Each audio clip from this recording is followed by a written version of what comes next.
Hello, I'm Henrik Keen. We are UATV and you are welcome to the News Pulse. Today in the episode, everyone will serve in Russia. Putin approves call-up mobilization for reservists. A new ground-based launcher for Tomahawk missiles revealed. Is that a preparation for Ukraine? The EU is preparing its 19th package of sanctions against Russia. Banking and oil will suffer them. Oshkosh Defense has unveiled a new ground-based launcher called the XMAV, a multi-purpose vehicle that could be adapted to fire long-range Tomahawk cruise missiles, a weapon system Ukraine has long expressed interest in acquiring from the United States. Photos and demonstrations of potential Tomahawk launch platforms were shown at the AUSA 2025 exhibition in Washington, D.C. Naval News reported on 13th of October. At the show, the vehicle was displayed fitted with 4 Tomahawk missiles, a loadout ready to destroy military objects. The demonstrations come amidst political statements on arms transfer. On 13th of October, US President Donald Trump said he would send Tomahawk missiles to Ukraine if the conflict is not resolved. Ukrainian President Volodymyr Zelenskyy, in an interview published on 12th of October, discussed potential targets Ukraine would strike if it receives Tomahawks. The meeting of the presidents is scheduled for October 17th.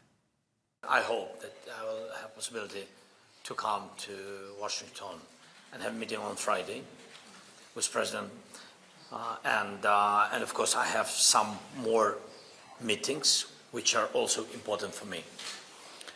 Some military companies which are important. I want to not to share details about it, and also maybe also some meetings with senators, congressmen. What are Tomahawk missiles known for and why are they such a painful issue for the Kremlin? The Tomahawk is a long-range precision-guided cruise missile designed for deep strike missions against high-value targets launched primarily from US Navy ships and submarines. It can travel up to 2,500 kilometers. That's about 1,500 miles, slightly over, and deliver conventional warheads with pinpoint accuracy. Each missile, costing over $1.3 million, weighs roughly 1,500 kgs and spans over 6 meters in length. They can be launched vertically from ships or horizontally from submarines via torpedo tubes. The initial launch is powered by a solid fuel booster before switching to a jet engine for sustained flight. If supplied to Ukraine, Tomahawks would significantly extend Kyiv's strike range, allowing it to hit military bases, airfields, logistic hubs and command centers deep inside Russian territory, targets currently beyond reach. President Trump was pretty straightforward on the question of providing these missiles to Ukraine. And we talked about the weapons they need, what kind of weapons. They need Patriots very badly. They'd like to have Tomahawks. That's a step up. They'd like to have Tomahawks. We talked about that, and so we'll see. Well, I don't know. I might have to speak to Russia, to be honest with you, about Tomahawks. The main term for Ukraine getting Tomahawk missiles, as announced by Trump, is the lack of willingness to end the war or even engage in any ceasefire with Ukraine from the Russian side. And there's obviously no such intention whatsoever in the Kremlin when we look at the continued missile and drone strikes against Ukraine. Massive assault attempts by the Russian army along the front line, etc., etc. And what about the diplomacy? Well, Steve Witkoff had to negotiate something in the Kremlin, but apparently ended up in listening to altered reality history lectures for over 5 hours, Trump mockingly said while staying in the Middle East. I set up the meeting with Putin and I called. I said, is Steve finished yet? That was about a half an hour into the meeting. No, sir, he's not. He's still inside. This is in Moscow. I said, well, how's he doing? I don't know, sir. He's still inside. I called up an hour later. Let me speak to Steve. Sir, he's still with Putin. He's with President Putin. I said, wow, that's a long meeting, 1 hour. I called up an hour later. He was still with Putin. 3 hours later, he was still with Putin. 4 hours later, he started to get the word that he was going to be coming out soon. And in 5 hours, he came out. I said, what the hell were you talking about for 5 hours? And he says, just a lot of interesting things. So, what will happen and what should we expect out of all of that? Well, as Winston Churchill has allegedly said, Americans can always be trusted to do the right thing once all other possibilities have been exhausted. Well, maybe, just maybe, now when obviously finally all other possibilities are exhausted, indeed, and international diplomacy in general and America's in particular will finally take a new turn for Russia. Peace through strength and not the other way around. The Russian government has approved a draft law giving Russian dictator Putin the authority to call up mobilization reservists not only during war or formal mobilization, but also in a peacetime, as the Moscow Times reports, citing Russian state media on October 13th. It is important to note that Russia's invasion of Ukraine has proceeded without any formal declaration of war to Ukraine, with Moscow describing it as a special military operation under Russian law. Under the proposed rules, citizens enrolled in the mobilization reserve could be tasked with defense-related duties during armed conflicts, counter-terror operations, or when Russian forces are deployed abroad. These call-ups, termed special military assemblies, will be now authorized directly by Putin. The law will only apply to those who have signed a contract with the Ministry of Defense to serve in the reserve. Currently, legislation allows reservists to be used only during wartime or mobilization, with no provisions for peacetime deployment, according again to the Moscow Times. According to the draft, citizens in the mobilization human reserve will be able to be directed to perform certain tasks in the field of defense in the event of armed conflicts, counter-terrorist operations, as well as the involvement of the Russian armed forces abroad. They will be called to special military meetings, the decisions on which will be made by the head of state, from the publication of the Kommersant UA magazine on their website. Worth noting one thing here, it was not a law that allowed Russian reservists not to be sent to any activity or active hotspot hostile zone.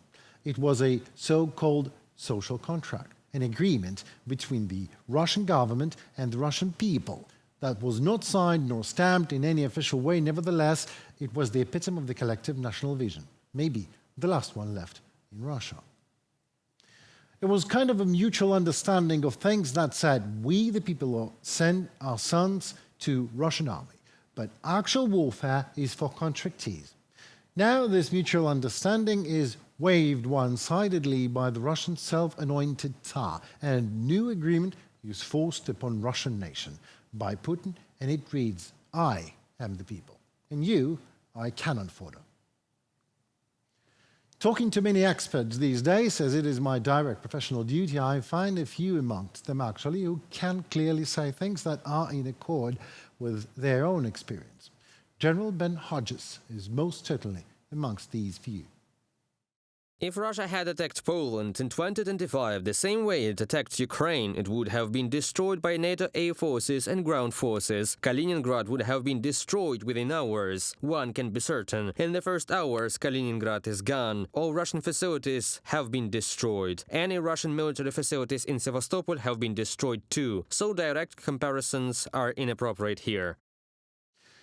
Kaliningrad is the only Russian Baltic Sea port that is ice-free all year and hence plays an important role in the maintenance of the country's Baltic fleet. The oblast is mainly flat, as the highest point is about 230 meters, 750 feet, Gora Dozor, hill near the tri-point of the Poland-Russia border, Lithuania-Russia.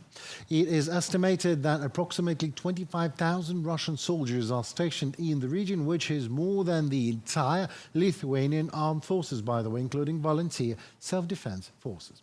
A total of approximately also 20,000 people there. The city of Sevastopol is the largest city in the Ukrainian peninsula of Crimea that Russia has annexed. It is a major port on the Black Sea due to its strategic location and the navigability of the city's harbors. Sevastopol has been an important naval base indeed of the Russian Navy, and it is the main base of the Black Sea Fleet. Now you can see Ukrainian intelligence committing strikes on Russian military objects in the side-occupied peninsula. It is from Sevastopol that many attacks on Ukrainian cities are still carried out.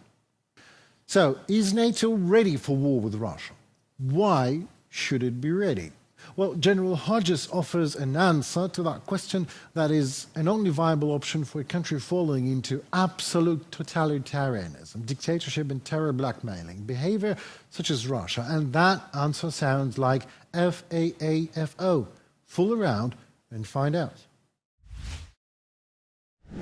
The Group of Seven, G7, intends to tighten pressure on Russian oil exports as much as possible, Reuters reports. Finance ministers from the G7 countries will gather in the coming days for a meeting of the International Monetary Fund and the World Bank in Washington. They plan to discuss a plan of measures to increase pressure on the aggressor country's economy. This includes increasing oil production in Saudi Arabia and the United Arab Emirates. Nikita Skoblikov, my dear colleague, will continue the topic in a reportage for you. The European Union intends to increase pressure on Russia in order to undermine its military-industrial potential, said the EU's foreign policy chief, Kaja Kallas. Will soon adopt new measures targeting Russia's energy, finance and trade revenues. Russia's war economy is already weak. We will make it weaker. Inflation exceeds 20%. Cash reserves are depleted. And growth is close to zero. The EU is preparing its 19th package of sanctions against Russia. The new restrictions are expected to affect key sectors of the Russian economy, including the banking system, the so-called shadow fleet, and individuals who help the Kremlin circumvent existing sanctions. Work continues on tightening sanctions pressure, and as Ukrainian President Volodymyr Zelenskyy said, the pause in some sanction decisions has dragged on too long. We urgently need to adopt the 19th package, and it must be as strong as possible. We expect stronger sanctions against the shadow fleet, the military, industrial, and financial sectors of Russia, and personal sanctions against those involved in the abduction of Ukrainian children and the spread of Kremlin propaganda. The goal of sanctions pressure is to restore a just peace, as these restrictions systematically deprive Russia of the resources it needs for war. On the War and Sanctions portal, Ukraine's defense intelligence has published a list of companies that are part of the Russian state corporation Rostec, but are still not subject to Western sanctions. This information is intended to help Ukraine's partners synchronize their sanctions policies and close the remaining loopholes that Moscow uses to support its military-industrial complex. According to Ukraine's military intelligence, 86 out of 145 companies under the Techno-Dynamica holding remain outside any sanctions lists. The Techno-Dynamica holding plays a key role in the production of barrel and rocket artillery systems, ammunition, military-grade gunpowder, and explosives. Its enterprises also manufacture unmanned aerial vehicles, long-range cruise missile launchers, armor plates, personal protective equipment, and develop simulators for military aviation, parachute systems, and aircraft engines. Additionally, they are responsible for repairs and life extension of strategic bombers Tu-95MS and Tu-160 from the Defense Intelligence of Ukraine's publication on Facebook. Western sanctions have already hit many sectors of the aggressor country's economy. According to the Financial Times, Russia's coal industry is experiencing its worst crisis in 3 decades. Russian state statistics report that in the first 7 months of 2025, the sector incurred losses of nearly $3 billion, and the pressure is only set to increase. The main focus is on limiting Russia's revenues from energy exports. In the coming days, finance ministers of the G7 countries plan to discuss boosting oil production in Saudi Arabia and the United Arab Emirates, Reuters reports. The agency also notes that the G7 wants to persuade India to reduce purchases of Russian oil and replace them with supplies from the Persian Gulf. If the rich industrialized nations are serious, they could slash Moscow's income from overseas crude by up to $80 billion a year. That would deliver a big blow to the Kremlin's flagging economy and might even get President Vladimir Putin to stop his war in Ukraine. Hugo Dixon, columnist, in a commentary to Reuters. One of the main contributors to Russia's budget, the oil refining industry, is suffering heavy losses due to strikes by Ukrainian defense forces. As of September 2025, equipment for processing about 1.5 million barrels of oil per day has been destroyed or damaged. That's nearly 20% of capacity. The result is a fuel crisis that has affected at least 57 Russian regions. Putin has ordered multi-billion-dollar subsidies for refineries under the guise of financial aid. A decree signed by the dictator on October 11th allows oil refining companies to continue receiving subsidies, even if wholesale market prices for gasoline and diesel significantly exceed the government's price cap. Reported by Nikita Skoblikov, UATV News. That seems to be it for today. I am Henry Keane. Thank you so very much for standing with Ukraine. Please subscribe to our channel so to stay tuned to what is happening in the world, presented to you by us, UATV, from Ukrainian perspective. Goodbye.